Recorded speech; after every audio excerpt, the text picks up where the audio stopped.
Good morning, everyone. I hope I'm audible to online students. Good morning, everyone.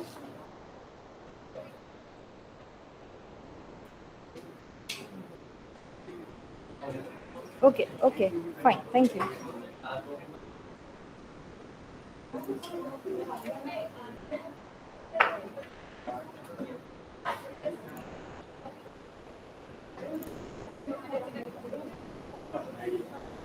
And I hope my screen is visible to you now. Yes, sir. Okay, right. So,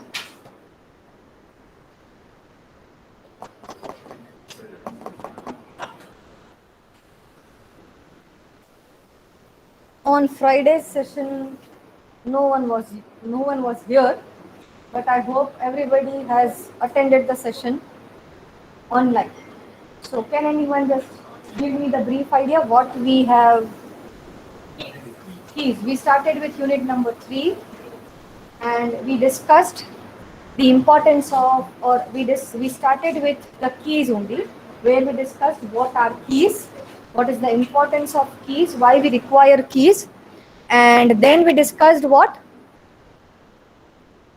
different types of keys. Very good. We discussed different types of keys, namely super key, candidate key, and primary key. So before going to the next set of topics, let me revise all these things. So keys. What are keys? Why we require keys? We require keys because we don't have any unique identification at row level, right? Unique identification is there with the column level, where we write the name of the column and we retrieve the column data. But we don't have any identity as far as row level is concerned. So to retrieve the row data, to retrieve or to filter something at row level, I need one value, I need some things which can uniquely identify my each and every row in the table. All the columns need not to be necessarily contain unique data always. For example, branch, semester, name, city, all these things are the columns where duplicate values will be there. So we need to find out some columns which will always have a unique value, so that when we filter the row from that particular value, we will be always getting one unique row. Is it clear? So that is what the requirement at row level. Keys are used for that. What are actually keys? From the entire table, what we consider as a key? Your columns only will be considered as a key. It is not necessary that every time the key will be only one column. The keys can be formed by combining multiple columns, right? And a table can have multiple keys also. Everything we have discussed last time when we discussed super keys. Fine, so that was something about keys. Then we discussed super key. What are super keys? The keys through which we are getting all the attributes of the table, right? And for that we discussed that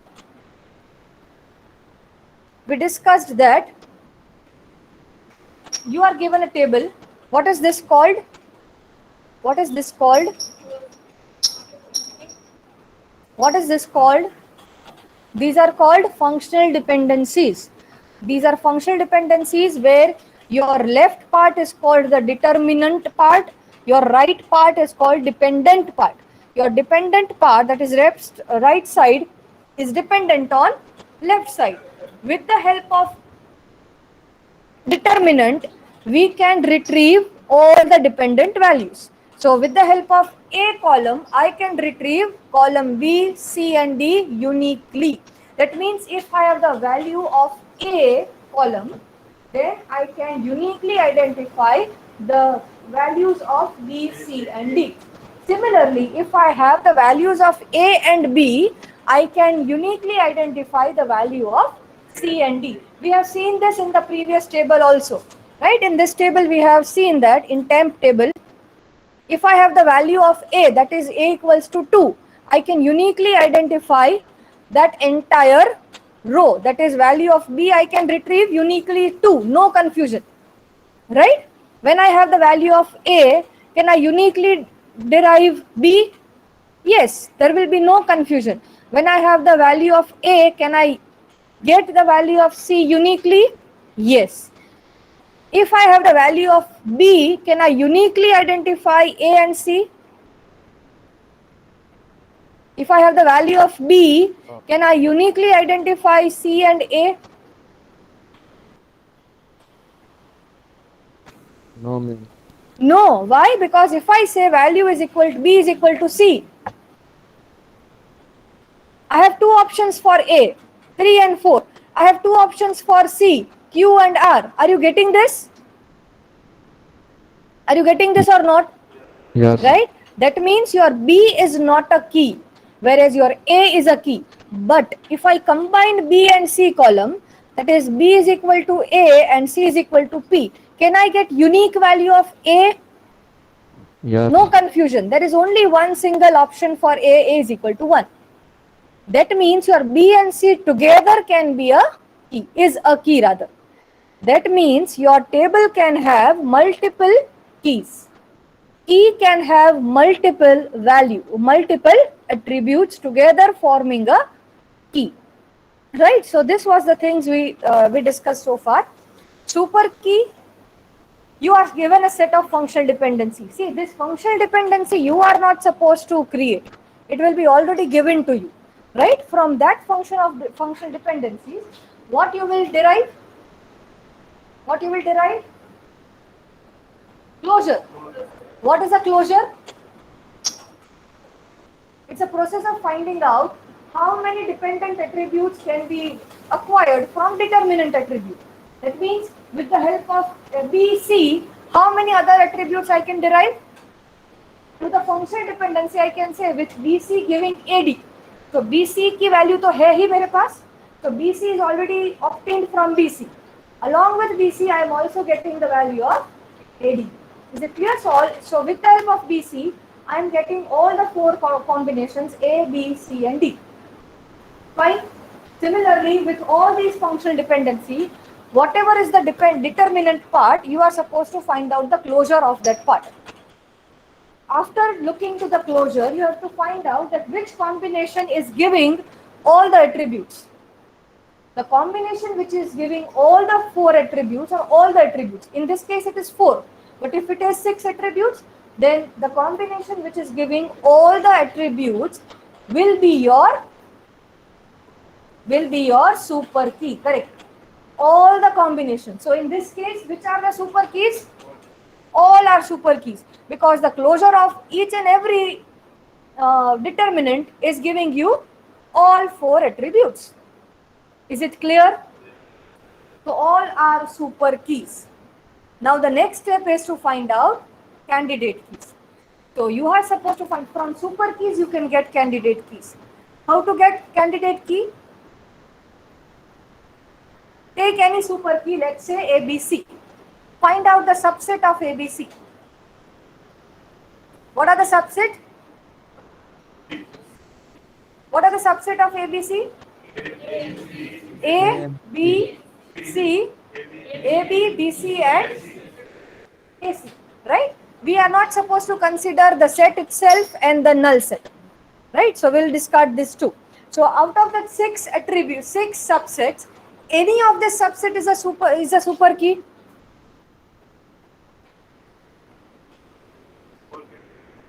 Right? A is my super key, right? Subset A is my super key, BC is my super key, AB is my super key. So ABC is a super key, but it is not a candidate key. So a candidate key is a super key whose subset is not a super key. Is it clear? Similarly, let us consider AB. What are the subsets of AB? A and B. A and B માંથી કોઈ super કી છે એનો મતલબ A B candidate કી નહીં બની શકે. Consider A. તો એમાં તો કોઈ સબસેટ નથી. સો A itself is a candidate key. BC ના subset B and C. B and C individually super key છે? No. So BC is a candidate key.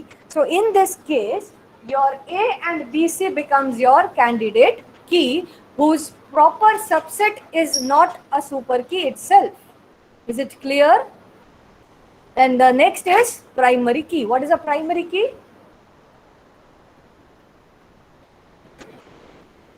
What is a primary key?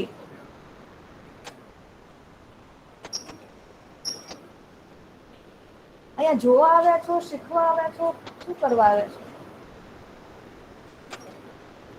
શું છે primary key? Last બેન્ચમાંથી કોઈ પણ. What is primary key? See, એવી રીતે અહીંયા ના બેસો that you are given a punishment. Your gestures, your facial expression, your body language should be such that you are here to study, to learn. એવું અમને ના લાગવું જોઈએ કે you are sitting as a punishment. You are privileged enough to get an education. To be, અમે અહીંયા એવી રીતે ભણાવીએ છીએ કે અમને આ પનિશમેન્ટ આવ્યો. You are given a punishment, go to EC1 class and take a lecture. Do we behave like that? And why are you behaving? Many of the facial expressions are such that they are least concerned about whatever is going on here. See, earlier it was not a facility. Right now it is a facility to study online. If you don't like to be in a class, study online. But don't sit as if you are out of this world.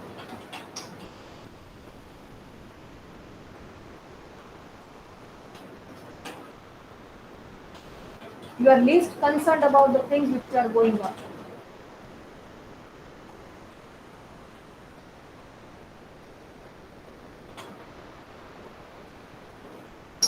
Some are very positive, but majority of the class is sitting something, they don't even know me, who I am, which subject we are learning, what all the things has been covered. They are just sitting for the attendance.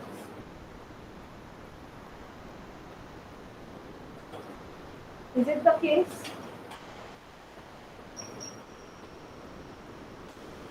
Then tell me in that way. So I teach in that way. If you are not concerned, then obviously there will be no point. Those who are learning, it's my responsibility to teach them in the best way possible. हाँ नहीं, ना नहीं, कोई expression नहीं. We do have a feeling, guys. We are not a robot.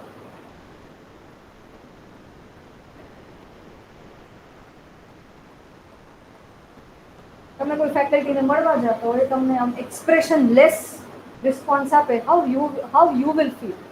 તમને કોઈ query છે, તમને કોઈ પ્રોબ્લેમ છે, તમને કોઈ ઇશ્યુ છે.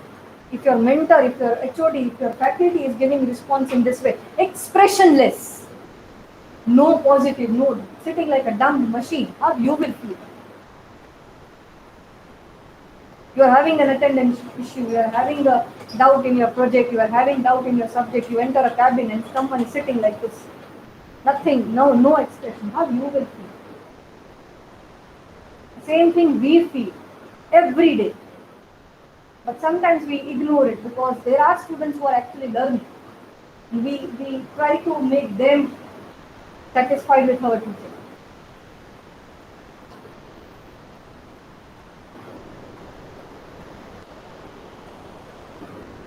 Anyways, fine. So what is a primary key? When you are having multiple candidates keys with you, your DBA will select any one key as your primary key, right? And the rest of the candidate keys will be called as the alternative keys. Fine. So in total we know 4 keys so far: super key, candidate key, primary key and alternate key. Foreign key we have not learned, right? Till today, we'll learn it in the coming days. So have you did this homework? I think we have did this, right? This example where you found out the super keys and primary key. Have you done this example? I think I have given it in homework. That so the closure of this will be A B C D E F. Closure of CD will be again A B C D E F. Closure of CB is B C D F. Closure of D is B C D. So when we see the closures, we can say that this two combination AB and CD is giving all the attributes of that relation, right? This CB and D is not giving all the 6. That's why CB and D will not be my keys. AB and CD will be my super keys. Fine. Out of this, we have to find out that which are candidate keys. So the possible subsets of AB are AB, which is not individual key, CD, again not individual key. So your candidate keys are the same, AB and CD. The primary key will be what? Either AB or CD will be your primary key, and the next the other one will be your alternative keys. Am I clear with this? Still, we will be doing more examples on functional dependencies, closure, and everything, but in the next unit where we will be learning functional dependencies in detail. Okay, now we are moving further to the next set of very important concept called query language and relational algebra.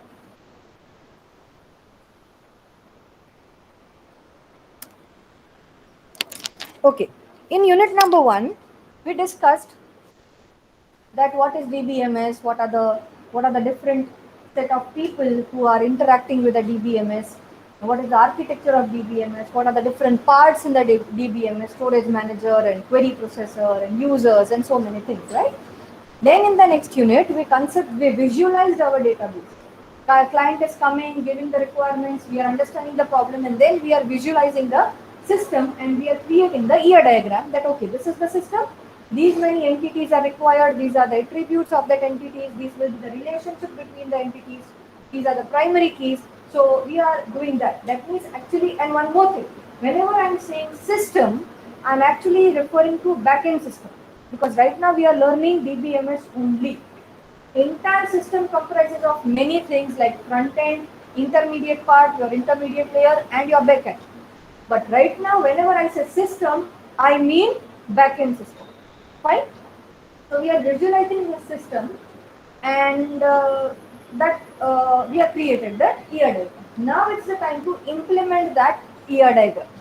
So when that ear diagram is actually converted into the RDBMS, that is in the form of tables, in the form of columns and rows, you are using a query, right? You are creating a create query to create a table. You are creating the insert query, you are using an insert query to insert the record. You are using update query, you are using delete query, you are interacting with the database through that query, right? So the language to interact with the database is called a query language. Am I clear? To interact with the database, if I want to perform, if I want to tell a software to do something, I need to write a program. That means I need the help of programming language. Similarly, to interact with the database, I need to take the help of a query language. SQL is one of the example of query language. Fine. Now, these query language, you say select star from table name, order by, and where clause, and update query, and insert query, and delete query, and drop query. Everything, every query is actually a syntax, right? It's a syntax which is derived from some concept. You all are learning data structures, right? Now in that data structure, you directly start writing the programs. You first do what? Algorithm. You have an algorithm. Based on that algorithm, you convert that algorithm into a program. In C also you might have done. You have algorithm, you have flowchart, and then you migrate it to the program itself. That means there is some base which is telling you how to do, and then you are converting into a proper syntax, right? Similarly, when I am using a query is also a way of kind of a language. So I am directly using a query. We as a programmer, we as a developer directly use query to interact. But that query has some foundation. As your program is having the foundation of algorithm, similarly your query has some foundation. And that foundation is called relational algebra. Actually, there are two things, relational algebra and relational calculus. Right? These two are the foundation of your query. In our syllabus, we are more focused on relational algebra. Relational calculus, we have little bit introduction only, but we are going to focus more in detail with relational algebra. Is it clear? So your relational algebra is the foundation of your query language. It's a mathematical foundation on which the query language are created. Now, when we will progress in this particular topic, you will very well you can do very well analogy that okay, this is the foundation and this foundation has been converted into a select query. Right? You will do that. Now, tell me this thing. What is this? When I say 4 plus 10 is equal to 14, what is this? It's a mathematical expression. It's a mathematical expression which involves three things majorly. Other, I should say four things, but majorly three things. You have operators, you have operand, and you have a result. What is operand? 4 and 10 are the operands. That means the argument which you are, the data which you want to use. That is your operands. Right? 4 and 10 in this case. What is your operator? Plus. Addition is the operator. Addition is the operator. And what is your result? 14. That is, addition has performed something on 4 and 14 and the result is obtained as 14. Is it clear? Similarly, see, this is also a relational algebra. As it is an algebra, obviously it is more or less near to mathematics. So what it is telling that in relational algebra, again let us divide it into three things. You have inputs, you have operands, and you have result.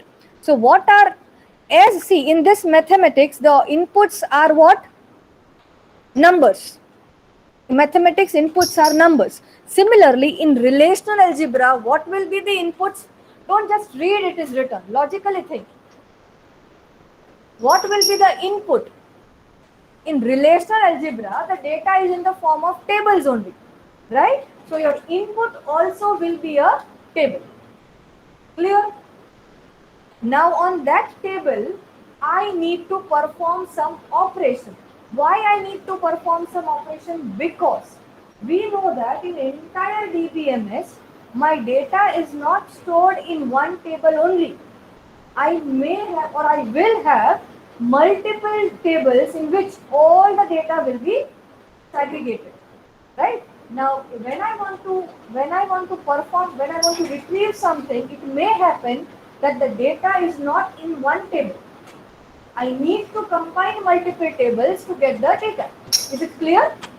That's why I need to perform some operations on your existing tables and then retrieve my data. Because ultimately, why you are storing something in DBMS? At the end of the day, you are performing so many queries. Insert, update, delete, drop, so many things. But ultimately, at the end of the day, what you want? Retrieval. I want to retrieve a content. That's why only you are doing all these things.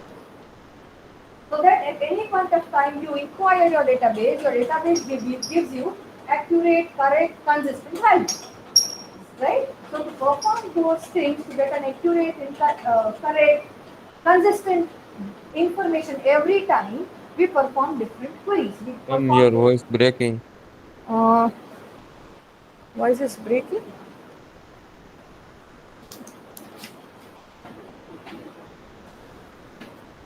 Now is it clear? Yes. Okay. Fine. So we are performing some operations. Now, how many types of operators are there in C? Which are they? Operators. These are the operations. Types of operators I am telling. No. Seven Types operators. of Logical or conditional okay, and fine. Okay. Now, okay, Ramma, let me reframe my question. Give me the types of operators based on the number of operands. Operands, I know, I think you know now. What are operands? Argument. Right? In this case, 4 and 10 are operands. Now tell me how many types of you have learned C and you are learning DS. So I expect this answer from you. How many types of operators are there with respect to number of operands? હું કહીશ ને એટલે કહેશો કે હા madam madam ખોટું બોલે જ નહીં. યુનરી ઓપરેટર હજી એક છે which is the example of tertiary operator or ternary operator? Bitwise operator? No, ternary operator. Which is the example of ternary? Are computer engineering no class? I am always in the right direction, but you are not in the right direction. In third semester, if you don't know which is the example of ternary operator, then fill in the blank. Conditional, question mark ને colon નથી કર્યું. હવે તો હા જ હોય ને. Which is the example of unary operator? Don't say plus plus, એનું નામ છે બિચારાનું. Do we call with your roll number? No, right? We call it with your name. Similar, don't say plus plus and minus minus. They have a name. In the interview, if you say that plus plus and minus minus, it's the symbol. increment. It's a symbol. Increment order. Yes, correct, correct. Increment and decrement are the unary operator. Increment operator and decrement operator. If I want to use that operator, we use plus plus and minus minus. Plus plus and minus minus is not the name of the operator. Binary operator, which needs two operands. Unary operator, we write a plus plus, right? That means it needs only one operand to operate. So it's a unary operator. Now, can I do a plus? No, I need two operands. Can I do a divided by? No. Can I do a into? No. All these operators need two operands. Exactly two operands and only two operands. Right? Even if I have something expression like 10 divided by 7 into 6 minus 5 something, still આ operate કેવી રીતે થાય? બે માં થાય ને, and the intermediate result will be placed. That means all these operators are binary operator because it needs two operands to perform. Similarly, your increment and decrement operator need one operand to perform. Similarly, this is the operator which needs three operand, something like a question mark b colon t.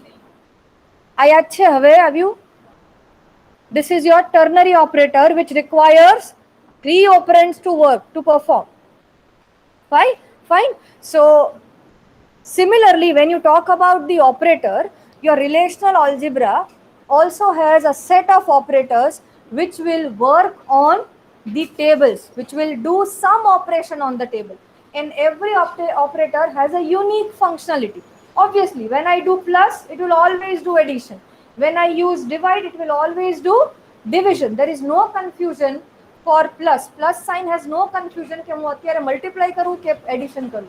No, it has a singleton job only. Similarly, in your relational algebra also, there are so many operators which will be working on those tables. Some of those operators are unary operators which require only one table, whereas some are binary operators which requires two tables as an argument. Am I clear? We don't have ternary operator in relational algebra. We have only two, unary and binary. Is it fine for now? Now, when you have a table or when you have a single table or when you have a multiple table, you apply some operations. So these are the name of the operation. Select, project, union, intersection, division, cross product, join, difference. There are so many. We'll see it later on. So when you perform any operation on those tables, what will be the result? What will be the result? When I have 4 plus 10, when I do 4 plus 10, what will be the result? 14, of course, but when I add two integers, obviously my answer is an integer. Similarly, when I'm working with a table, when I'm doing something on the table, my output will also be a table, of course, right? But the thing is, here the table which you are getting as a result is unnamed table. You are doing something on A, you are having two tables A and B, you are doing some operation on here, you will not get a third table as C. You will be getting a table, but there will be no name to that table. Is it clear? Let me give you an example. You are firing a query, select star from student, select star from account. What you are getting? You are getting an entire table as output. What do you think? That is the exact table? No. When you fire a query, your query will be compiled. If it is correct, it goes to the query processor. Then it says that, okay, I need to select all the things from the student. So it goes to the student table where it is stored. And then the data will be fetched from the student table. There will be a buffer table, intermediate table generated based on the data you are retrieving. If it is two column table will be generated. If it is 7 columns, 7 rows table, 7 by 7 table will be generated, and that intermediate buffer unnamed table is given to you as an output. Am I clear? So actually it's a, you can say, a view of that table given to you. Not the exact table which is, but yes, for a normal programmer or for a layman user, we can assume that it is the same table we are getting. But everything, whatever you are fetching, is first fetched on the buffer, and that buffer is visible to you. Similarly, when you fire a relational algebra query, the query returns a result as a table, and that table is an unnamed table. Fine? Clear? So what is a relational algebra? It's a mathematical foundation on which your query languages are developed. SQL is one of the examples of query language. Fine? There are still so many query languages. Now, when we are talking about query language, we have to consider two types of query language. Procedural and non-procedural. SQL comes under the procedural query language. Can you give me the difference between the two, procedural and non-procedural? Just vague difference. I don't want exact thing, but what you understand about procedural and non-procedural? What is the English meaning of procedural? A proper process or steps in sequence, right? What is non-procedural? Random, or there is no fixed process, right? Let us make it in a very proper way. Procedural query language is the language which says what to do and how to do, right? You are given that, okay, you are supposed to do this, and you are also supposed to do it in this way. For example, our tutorial, I told you that you are supposed to complete tutorial 1, right? That is what the target you are supposed to do. In which way you are supposed to do, also I told. I gave you a format in which you are supposed to perform a tutorial. Otherwise, what will happen? If I don't give you a format, what will happen? Everybody will be doing in their own way. There will be no proper format. Somebody will write the output, somebody will not write the output, somebody will write in the tabular format, somebody will be writing in the point wise, somebody may write the question, somebody may not write the question. So there will be a haphazard way. So what I gave to make it a general and a uniform task, I gave you a format. I told you what to do and how to do, right? That is what actually a procedural query language. Your SQL is a procedural query language. To retrieve a particular row, to retrieve a particular column from the table, I need to properly write a query in a proper step, proper sequence. Then and then only I'll be able to retrieve my data. That is a procedural task. Next is non-procedural. I'll be only telling you what to do. How to do, I will not tell you. Or rather, how to do is not that much important. My aim is I need to perform this. Let me give you one non-technical example. If I tell you to bring a glass of water, I'm saying you bring a glass of water. Do you need any instruction? No, you are intelligent enough to go in the kitchen and open the cap of the bottle, pour the water in the glass and bring it. That means you know the procedure. I have not mentioned somebody will take from the bottle, somebody will be taking from that bucket or something, from jug or from hot water bottle and cold water bottle. Means you are only given a task what to do. How to do is not mentioned. But the same thing if I say to a robot, bring a glass of water. Along with the target, I am also supposed to tell the robot how to go to the kitchen, right?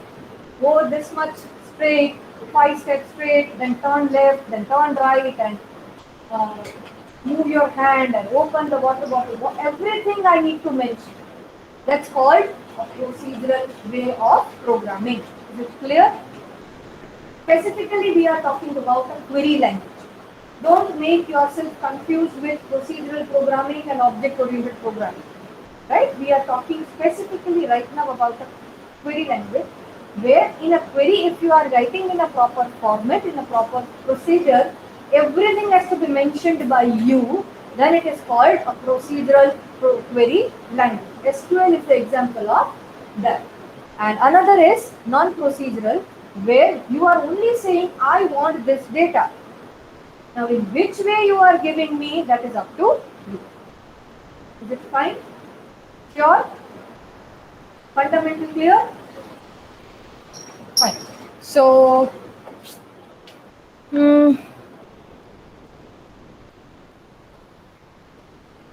query language, let me. Okay, we will be doing this as far as syllabus is concerned. Let me give you an idea. Have I told you mid-semester syllabus? Mid-semester syllabus will be unit number 1, 2 and 3 full. But 4th, we will be letting you know by next week because we have to take care about all the 3 classes. So we'll make sure કે બધા એક જ સાથે એક ક્લાસમાં જે topic બધામાં થઈ ગયું હશે that we will keep. But unit number 1, 2 and 3 will be done in all the 3 classes. So that is for sure. 4th હશે કે નહીં? હશે તો કેટલું હશે? Everything will be mentioned to you by next week. You can start preparing for unit number 1, 2 and 3 for sure. Regarding this unit, we are going to do this much. DDL, DML, everything we have done. Right? Now, the thing is, this is also I will discuss open source and commercial DBMS. That is also I will discuss. The next thing, as far as there will be one tutorial, not SQL based but theoretical based. They have told you that you are supposed to study these database: MySQL, Oracle, DB2 SQL Server. These are the names of RDBMS softwares which are right now used in the market. Fine? And all these 3 and all these work on your SQL language. So as a part of your tutorial, you are supposed to submit 1 page, 1 or 1.5 page report on all these 4. The things will not be asked in mid-semester from mid-1, because we are just learning it. So this portion of report writing will not be the part of your mid-semester 1 question paper. But yes, you are supposed to submit by end of, when we complete this unit, I'll tell you till when you are supposed to submit this. So you are supposed to create a report and submit it to me for these 4 databases. You will be getting ample amount of, and yes, and once we will complete all those units, in the last part of our semester, we will discuss these 4 topics from my side. Fine. A one-page report. What is SQ? What is Oracle? Who founded that Oracle? When it was found? What are the features of Oracle? What are the advantages? What are the disadvantages? Simple one-page report. Is it fine? So total you will be having almost, there are 4 databases. So you will be having 4 to 6 page report for these 4 database management system. Am I clear? Still, I'll be giving you more instruction regarding the same. Now, I am stopping it here for today because I want to start with the notations and with example. So, we will not be able to complete the notation, one notation also. Select पर नहीं पूरा था. One more thing, in your GTU exam, there will be SQL queries also and there will be relational algebra query also. So please take care. Please make sure you understand all the operators, and you should be able to write the queries using relational algebra notation. Is it clear? And when we will be learning the relational algebra queries, you can directly relate it with SQL. You will be very much familiar. So anything, online student, anything from your side? No, ma'am, no doubts. Great. So I'm stopping it here. Let me take the attendance. Meanwhile, if you have any query regarding mid-semester syllabus, by next week I'll be updating you the full syllabus of DBMS. But unit number 1, 2, and 3 is for sure. Also make sure there will be the content. There will be content from practical number 1 and 2 in DBMS in your mid-1 paper. The queries will be asked from practical 1 and 2 both. 3 I am not sure because we need to see that all the batches are completing practical 3. But from 1 and 2 it will be for sure. Is it clear? So don't prepare only theory, also prepare the query which we have executed in practical 1 and 2. Let me take the attendance.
Online students, write P in the chat box if you are present. Roll number 1,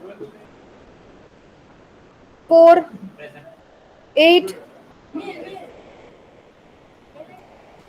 9, 10, 14, 18, 20, okay, 21, 23, 26, 27, 29, 30, 31, 34, 39, 43, 44, 48,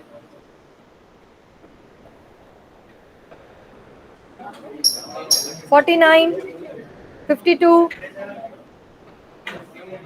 56, 58,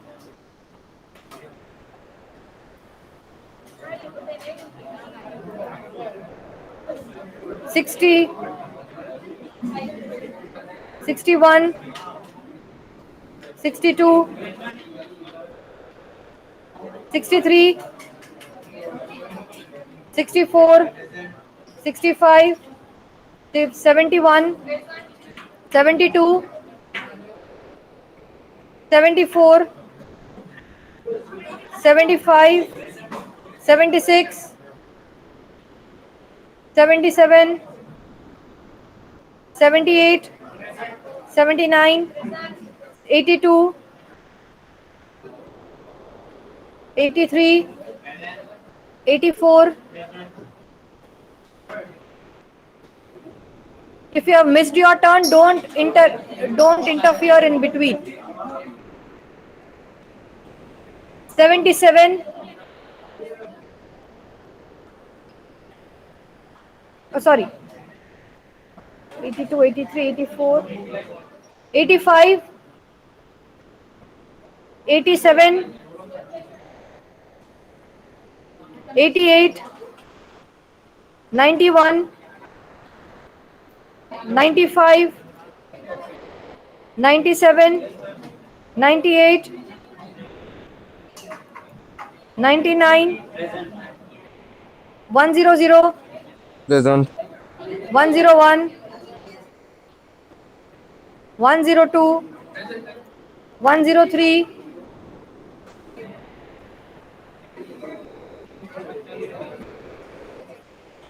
104, 105, 106, 108, 109, 111, 112, 113, 114, 120, 123, 126, 127, 130. Okay.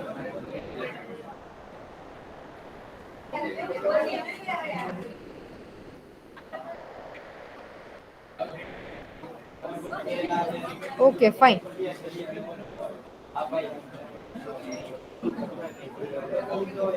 Okay.